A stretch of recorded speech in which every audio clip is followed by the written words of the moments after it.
Yes, we're delighted to be joined by 9 times champion jockey over jumps here in Ireland and twice champion jockey of the Cheltenham Festival, Charlie Swan. Charlie, thanks very much for joining us out in Fran for the Friday Night Show. Thanks, Kevin. Yeah, you've done your homework, I see. For once, Charlie, for once.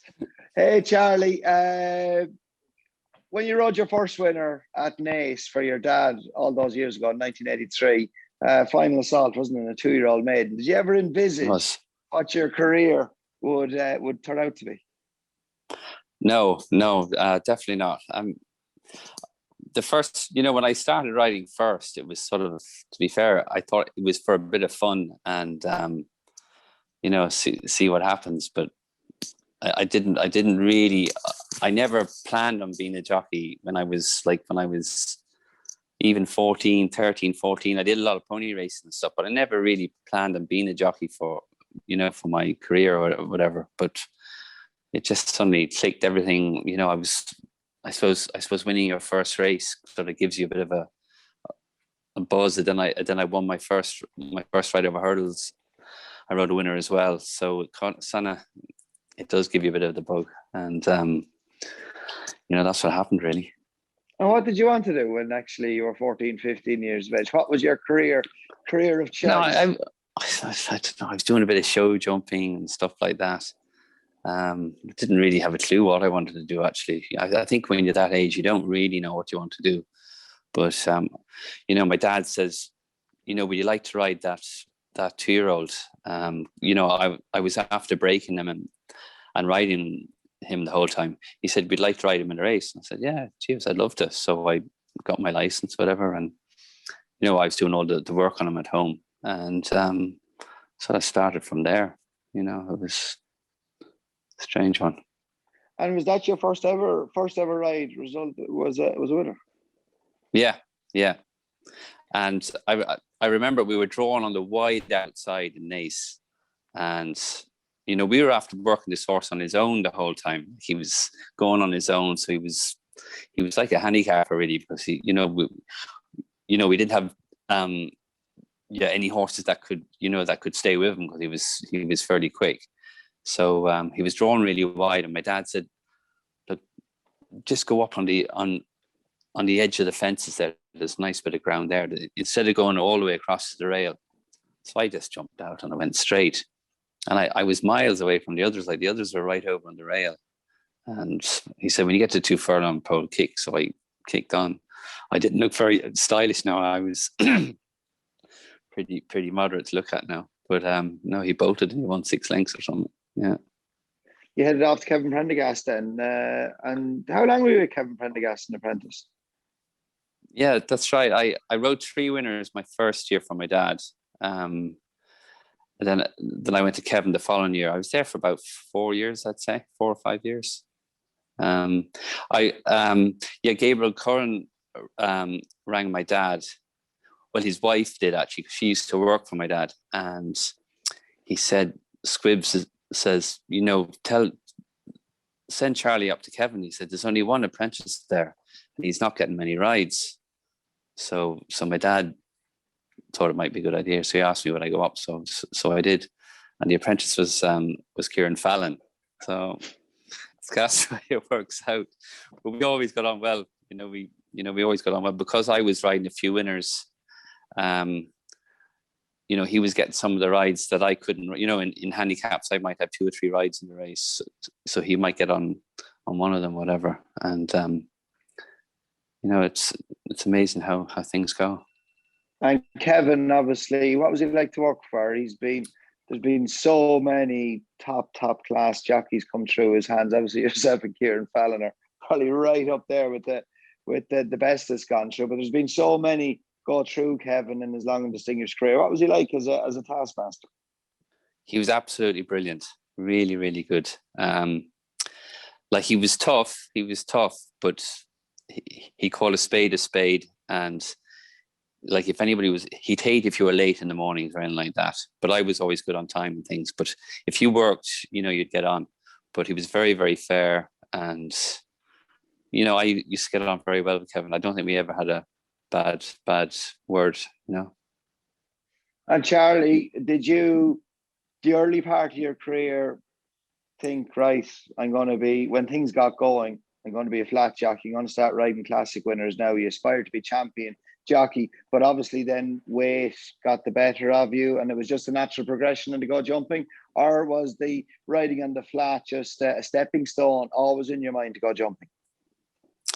No, I was lying second in the apprentice championship, and I was after riding a couple of winners for Kevin over hurdles as well, and I was schooling a horse one morning, and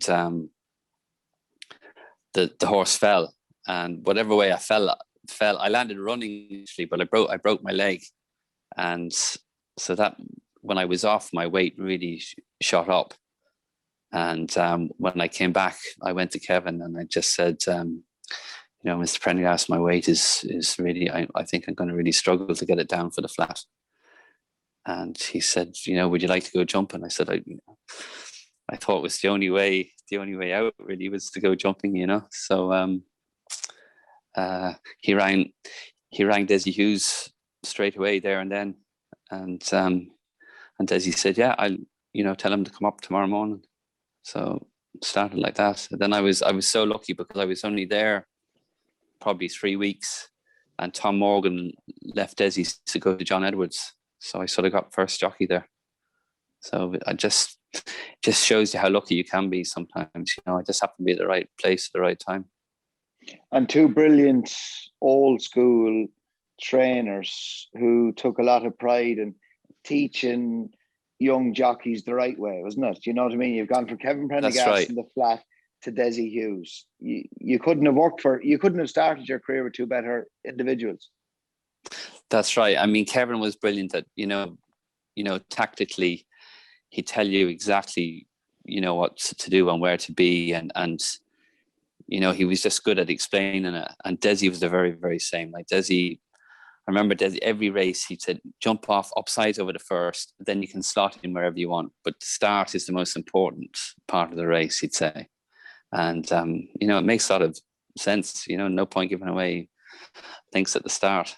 But no, they were two great men. And, I was so lucky to work with them. And obviously, Charlie, you were always known as a brilliant tactician. You got the fractions right. If you made the running, you knew if you dropped in, you had a time to perfection, the majority of time to arrive on the scene. Did that come from your initial riding on the flat? Obviously, it happening a lot quicker and the riding work on flat horses. Did you put a lot of that down to that early experience? Oh yeah, definitely. I mean, riding on the flat, everything happens so quickly, and I think the pony racing helped me as well. That the starts and things jumping off quick. And they go so quick in those pony races that it does teach you about pace as well. But definitely when you're riding over 5 furlongs, 6 furlongs, then you ride in a 2 mile handicap on the flat, you get to know what speed you're going. Well, you hope you think you think you know what speed you're going anyway. And Charlie, when I was starting off, my dad always said to me, look at Charlie Swan and look at the way he knows the form inside out. You're always known tactically, you're always known for finding fresh ground on a track and going wide and whatever, but your knowledge of the form book back then was nearly ahead of its time, or was that something you consciously set out to do to know your enemy, if you like? Yeah, it's right. It's the same when you were riding, Fran, you were good at that as well. I mean, you have to know your opposition. And if you don't know your opposition, I mean, it's definitely a big help to you if you know your opposition. A horse behind you, a horse in the race, it stays really, really well, or it doesn't stay. It's nice to know, at least you know what sort of pace you should go if you're going to make the running, or if you're sitting in behind. But definitely to know the form is the big thing about being a jockey. I think if these guys that don't really give a damn about the form, it's definitely hindrance. So I mean, there was only one fella that I knew when I was riding against him that probably didn't know the form as much, was Paul Carberry, but he had so much talent. He had so much talent. Like, I went to the start once or twice from him, and he'd say, I don't know whether he was messing with me, but he'd say, "Is this a chase or a hurdle?" Which would be so funny. But did he know the opposition? What was so. But maybe he was only joking, because he did like to joke a lot.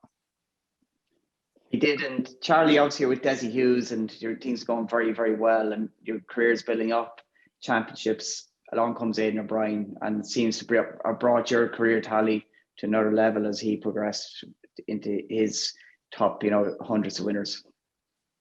Yeah, I mean, when I started riding for Aidan, like, it was just amazing. There was horses there that were very, very average, and he was able to. They just improve, and every time you ride them, they get better and better and better. It's just, it was phenomenal. It was amazing, like how we do it. When did you first come aware of him? You're obviously riding from Mouse Morris, your first Cheltenham winner, Trapper John, and then Aidan came after that. But he obviously took notice of this guy's training a lot of winners, and maybe I should get in with him, or was that how it developed? Or yeah, it was actually. I think one of my first rides was for Anne-Marie, actually. I rode a horse up the Curragh in a mile race, and Willie Carson beat me ahead or whatever. And can't remember the name of the horse now, actually. But that sort of started me off. But then obviously I rode a lot of winners for Joe as well. But like Aidan was just he and he's still the same, but like he's just amazing. The attention to detail and the knowledge he knows of these horses, and the way he just improves them, it's mind-boggling. And they always look so well. I mean, they always look. Sometimes you get up on a horse, you say, "Jeeves, this fella's going to need a run," but he'd be fit as a flea, And did you think amazing. When you started riding for Aidan, Charlie, that he was going to basically revolutionize jump racing here initially, and then what led on to the flat and what he's continuing to do in the flat? Did you think he was going to be as successful as he's turned out to be? I did, really. I did. He'd so much talent, his attention to detail, and just the things he'd talk about, the small little things he'd say, and he'd leave a lot of the riding up to me, because we were on the same wavelength. It was all about pace. He'd know what pace that I wanted to go, and it was just amazing what the things he'd do. But he was so talented. Like, there was one year I rode 150 winners, but 109 of them were for Aidan. Which was mind-boggling, to ride 109 winners for one trainer in Ireland. Like, I don't think that's ever been done. That's for the one trainer. That's phenomenal. And Aidan, obviously, or Charlie, Aidan was obviously a young man as well. He was only, 21, 22, 23 tops, was he? He's slightly younger than me, yeah. Only a small little bit. But when he came on the scene and started, obviously he was a hugely successful amateur when he was with Jim Bulger and that. But like, it was just phenomenal success from a young man from the get-go, wasn't it, when he took over the trainer's license? It was, yeah. It was just, he got bigger and bigger, and he was able to win with anything. I remember there's so many horses there that you think this has no chance of winning a few races, and just make a liar of you the whole time, And was it fitness? Did he have them fitter, say, than a lot of the older style trainers? With the greatest of respect to use that, but did he see a gap there that maybe fitness wise could be the way forward? Have them fitter? Yeah, he had them very fit, but at the same time they were so fresh. Like, they'd nearly buck you off sometimes going to the start. They were really well in themselves, and I think that's probably the key to the whole thing, is to have them fit, but you need them fresh and well, in a good frame of mind. And he just does it so well. And both your careers, Charlie, they grew together, didn't they? Yeah, I mean, I wasn't the most talented rider, but when you have somebody like Aidan, when you're riding horses like that, and good horses, and you're riding for a trainer that trusts you or whatever, it's amazing how much you can improve, and you get confidence, and you start to ride better then as well. Was Eurobande your first Cheltenham winner for Aidan? It was, yeah. And he was not an easy ride, was he? No, he nearly ran out when he got into second last. No, he was no, he was quite headstrong, and no, he wasn't an easy ride, but he had a lot of ability.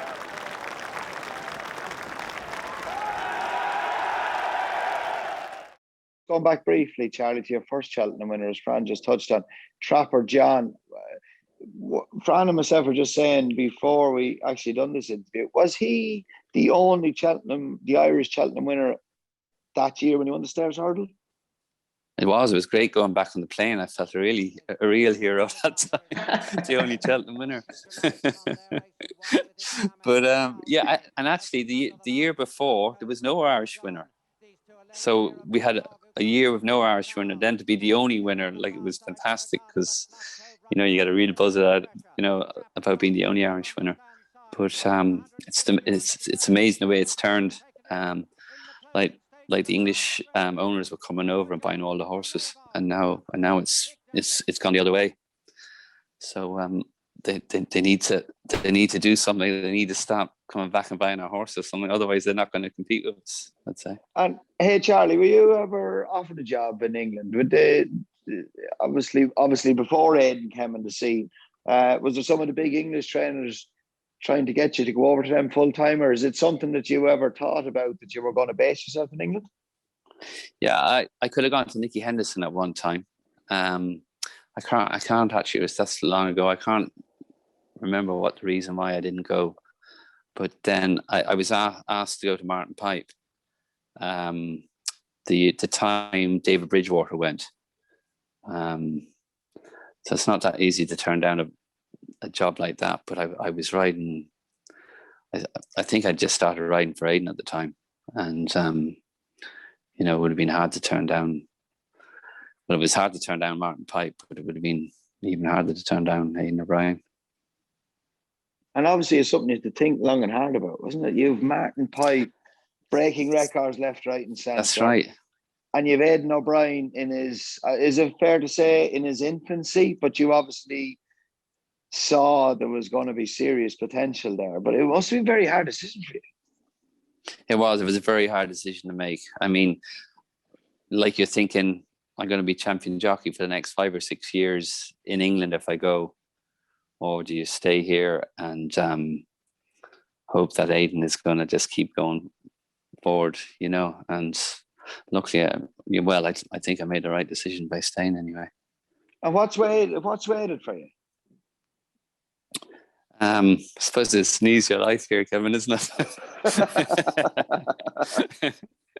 No, that I suppose I think Istavac was coming on the scene at the time, and Aidan was getting bigger, and I was riding a lot of winners here, and I just felt I felt comfortable here, and I wasn't. I suppose Aidan left a lot of the riding tactics to myself, and I just felt in England it was a little bit one dimensional. Jump out and make the running on most of the horse and go as fast as you can. That didn't really.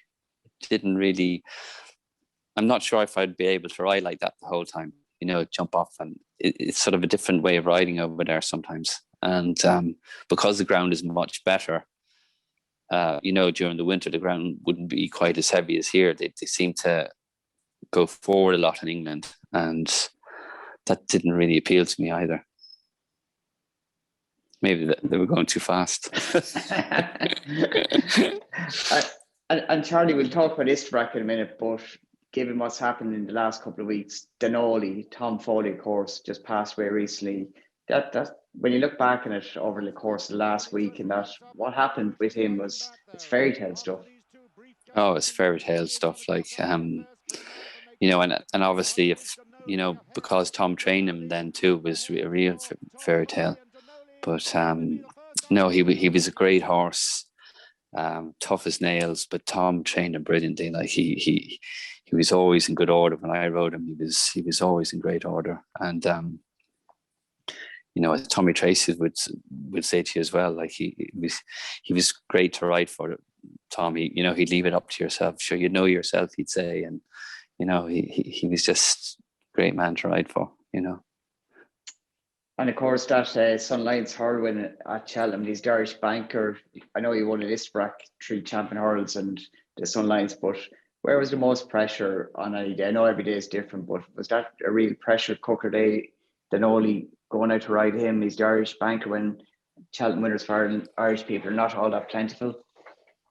Yeah, it was, and I suppose a lot of the pressure I put on myself because I was these Cheltenham previews were sort of quite new at the time, and I was banking. I said, "No, my banker for Cheltenham is Danoli," and of course, when the day came, I said, "Why did I do it? Why did I say that?" So that everybody was backing him, and but it was amazing because I've never heard it before, and I never heard it since. When I got to the top of the hill, I suddenly heard this massive roar from the crowd, and I didn't know what was it. I thought, geez, was there a bomb or something? Because it was an amazing noise. And it was only after when I heard the recording, I heard Peter O'Sullivan saying, and Danoli's hit the front at the top of the hill. Danoli hit the front at that flight, and it's Danoli from What a Question. There's a great roar from the crowd. So obviously, all the Irish punters were on. They heard him, when they heard him hit the front, they started roaring him. But you had Ireland behind you, because I know this has been thrown out for many, many years when you talk about Danoli. He was the people's horse, wasn't he? A small trainer, a small owner, and you had the weight of the nation on your shoulders. That's right. Yeah, no, there was a bit of pressure, all right, riding him, but obviously, Fran knows when you're riding those good horses, and you too as well when you're riding pumpers, Kevin. But when you're riding the good ones, you kind of just go out. You have to go out with the attitude. It's like a normal race.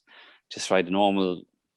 Try to do what you think is going to happen in the race. You obviously have plan A, B, and C, but you just try to hope everything goes right. And you kind of go, if you get beat, you get beat, but you try not to mess up.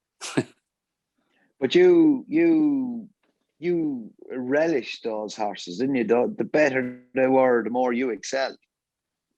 Yeah, I suppose I kind of, maybe I'm a bit of a show off or something, but I used to like riding on the big day. It sort of appealed to me, and I got a great kick out of it. And there's some people excel on the biggest days and some people don't, and I just felt that I loved riding on the big days, and and that's why you'd like to keep riding longer, because you love those big days. It's great. It's a great feeling. And coming back into the winners' enclosure in Cheltenham with the weight of the nation on your shoulders, the roars of them all in the winners' enclosure, what was your emotions coming in? Oh, I suppose relief, first of all.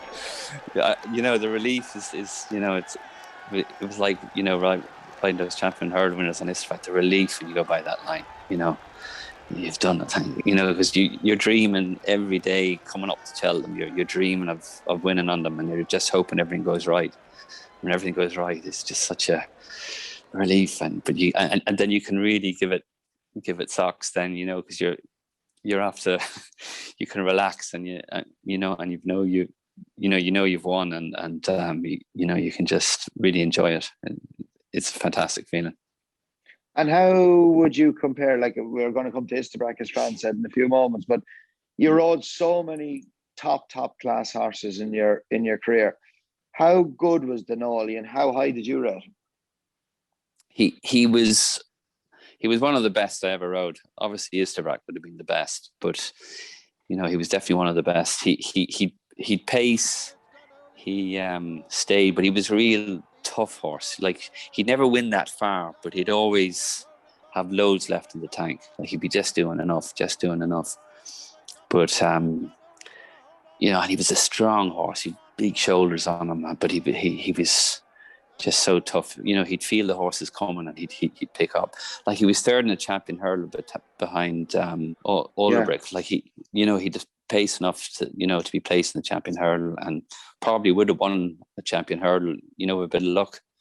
No, he was a really good horse. And then to win the Hennessy, like Tommy Tracy won the Hennessy on him over 3 mile as well. Like, he was a hell of a horse. And the horses he beat that day, Jadami, and they were amazing horses he beat as well. They were the Gold Cup horses he beat. You know, he Mary was serious Gale, I horse. think, as well. Was he third in that Hennessy, Yeah. Mary Gale? No? Imperial Call was in it. Or Wasn't he? Imperial Yeah, Core was in yeah, it. yeah. Yeah, Imperial Jet Call, sorry, Army. yeah, Imperial Call. Yeah. Yeah. And even that when in Aintree, Charlie, when he got injured, he was out in his legs in the last 100 yards, but that toughness, he obviously nearly had a career-ending injury. That must have been a bit bittersweet at the time, and it looked touch and go at that time before he came back to win over fences. That's right. I mean, I didn't honestly know until I pulled up, till I started pulling up. I felt him starting to nod, when you're flat out and the blood was up. But just shows you how tough he was. He just kept going, he was brilliant, he was so tough.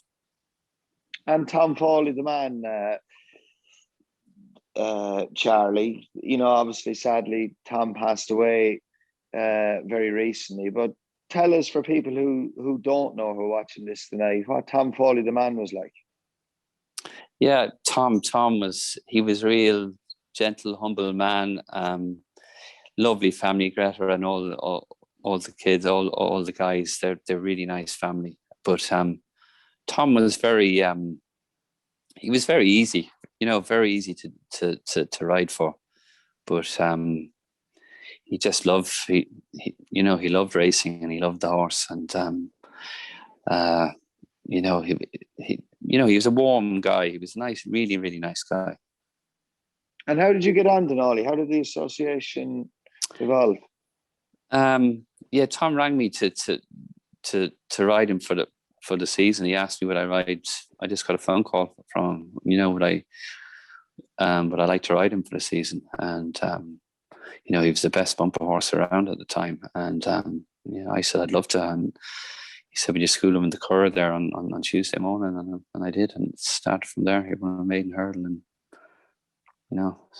it's fantastic. Yeah, went from there. And Charlie, after Danoli, a year on from it, your first Queen Mother, your first Queen Mother champion chase, spare ride, I think at the time, Viking Flagship, beating Deep Sensation by 5 lengths. That must have been some thrill. Yeah, it was a great thrill. Unfortunately for poor Adrian Maguire, I think his mum passed away or whatever a few days before, so he didn't ride. But no, it was an amazing feeling, to ride a jumper like him and class horse like him. It was just fantastic. And I remember going down to the second last. I could see no strides. I just kept the revs up, and he just came up out of my hands. Yeah, I remember John Short was standing down beside the fence, and he said where he came from. He said he just closed his eyes. I closed my eyes as well, and he landed the same distance to far side. Horses like that, they're hard to come across. But it was great to get a spare ride on him. He's a fantastic horse. Probably should have won him the following year. I was second on him the following year, and I thought Sound Man was the danger, and I rode to beat Sound Man. And Franny Woods comes from behind us and beats us all, But Clarence Davis, was it? Yeah. Clarence Davis, it was one of those. But when you go back in the form of the article, he beat Sound Man as well. So maybe the form held up. But I thought, riding to beat Sound Man was the way to do it. And I didn't jump as well that day either, because I was sort of forcing him a little bit, And Charlie, that Queen Mother Champion Chase, obviously we're going to talk about Istrac, and we keep mentioning, but to ride a good 2 mile chaser of that caliber at that level, is there as big a thrill when everything's going the right way for you? Oh yeah, there's nothing like it, because I didn't ride too many top class 2 milers, over fences. So to ride him, it was some thrill. He was a brilliant jumper, and the speed they go, it was definitely a great thrill. Istabrach, where do we begin? I suppose the first time I rode him was in the Curragh. I rode him schooling. Aidan said, jump a few of the baby hurdles and stuff, and from the first time I schooled him, I think Carol actually schooled him down in Timmy Hyde's first of all over poles and things. So it was great that how it ended up. But she schooled him first, and then the first time he jumped a hurdle was up in the Curragh, and it was like he'd been jumping them all his life. He was pricked his ears, and just rolled on down to them. It was amazing.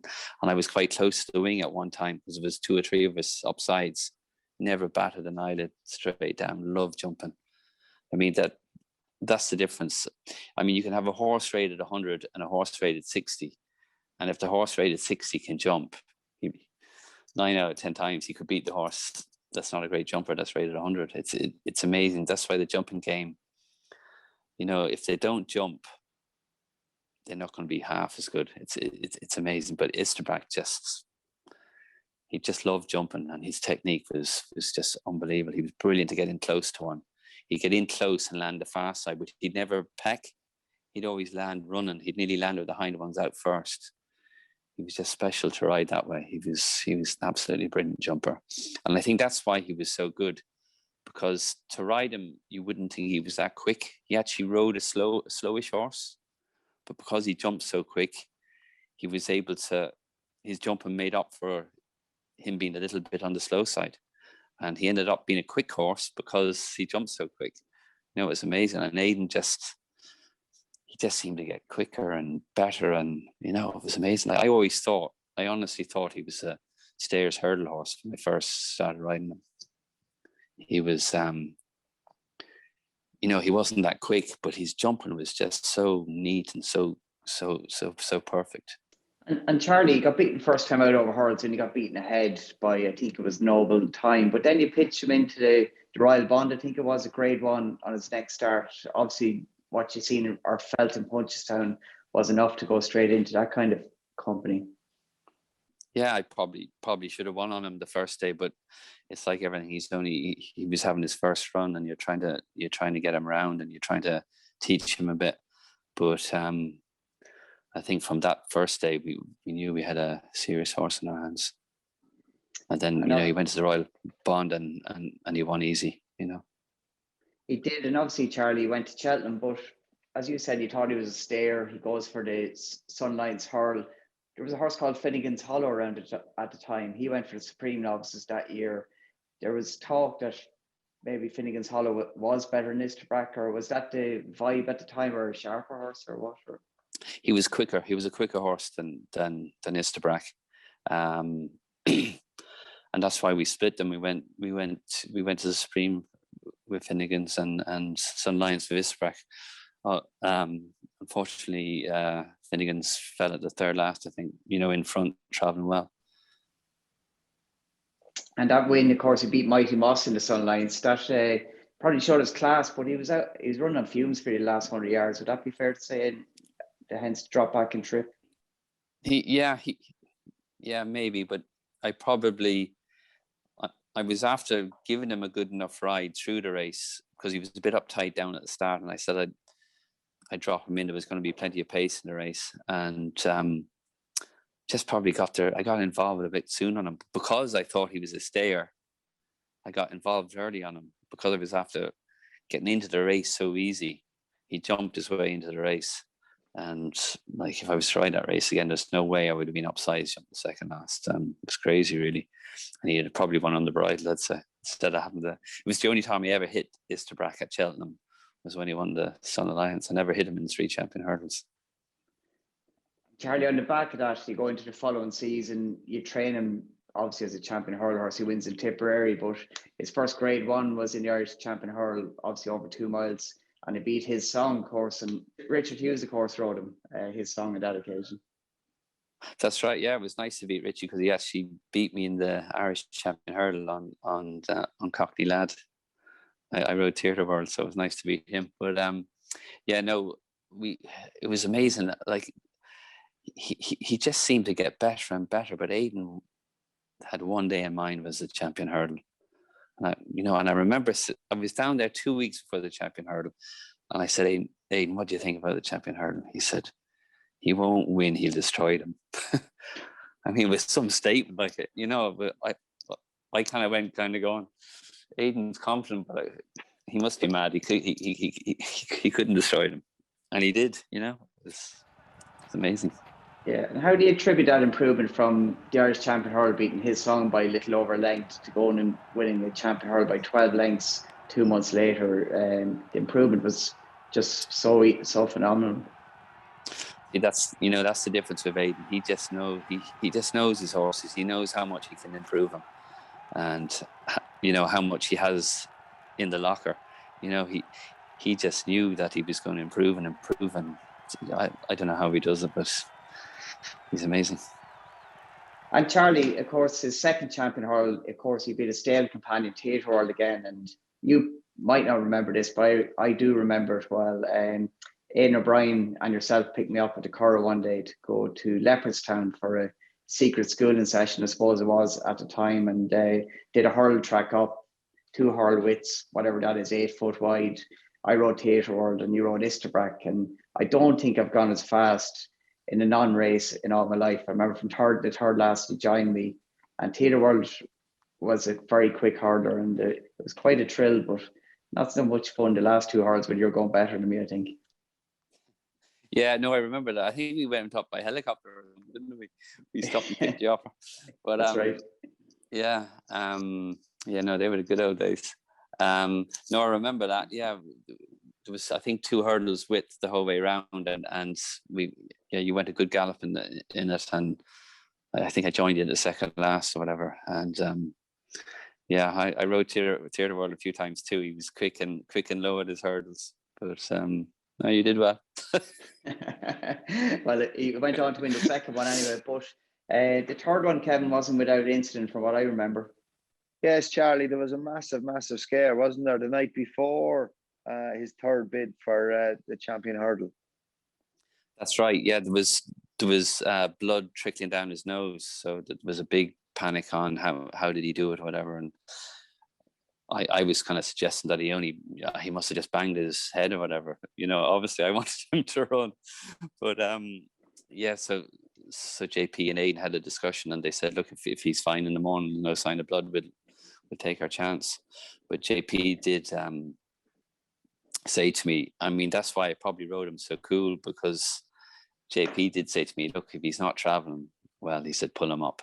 There's no, just look after the horse, so that's why I was able to be quite cool on him. But I think he broke the track record that day. Like, I knew going down to the start that they were going to go really quick. Make a stand. Richard Johnson was riding Make a Stand, and going down to the start, he ran away. And I said, and there was a few other front runners in the race too. And I said, they're going to go quick here. And I just decided, I went down the inner the whole way. I never had to go around one horse. But you can do that. Like, Fran knows, like, when there's pace in a race, it's so much easier to ride. You can go where you want because they're strung out or whatever. But it was an easy race to ride, and he won. It was his easiest win, really. And he won so well, broke the track record. Yeah, it was brilliant. And it was a massive call out of JP as well, because the easy way out would have not to run, wouldn't it?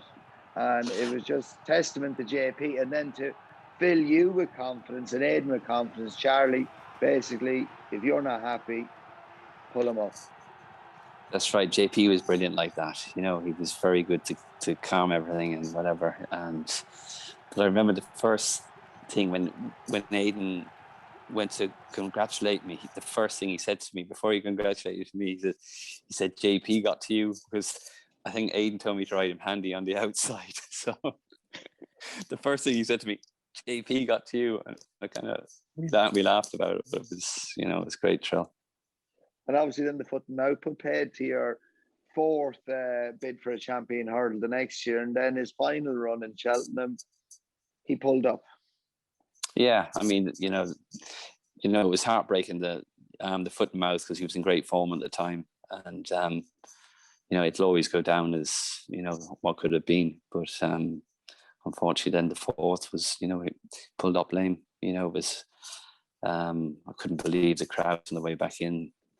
I mean, usually they're booing you when you pull off, with a favourite, but there was so many people were worried about the horse, was he okay and whatever, and it was a sad moment, because I honestly thought he'd win 4, and but just wasn't to be. But at least 2 months later he was fine. His injury healed fairly quick, So it was just unfortunate. And coming back in from a jockey's perspective, obviously we all remember it well. Again, a little bit like Danoli, you had the whole nation behind you, and your emotion coming back in, you knew all things come to an end. Thankfully, he was going to be okay, but you must have been heartbroken as well. A horse you had won 3 champion hurdles and the best you ever rode, and you know yourself, it's over.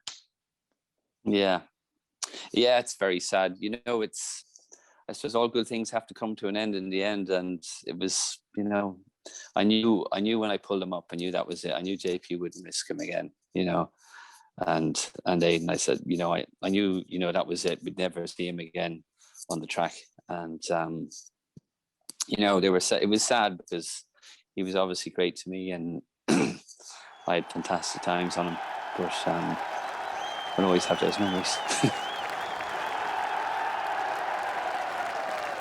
And Charlie, of all the Cheltenham successes, 17 of them in total, was the one that got away? If you had your time back again. Yeah, I suppose a few people might say another horse. I think Banner Bay definitely should have won. I gave him Scanless Ride. If I kicked on, I would have won 3 or 4 lengths. Instead of, I didn't want to get to the front too soon, but it was the wrong way. It was just totally wrong. I think I would have won 3 or 4 lengths if I ticked on.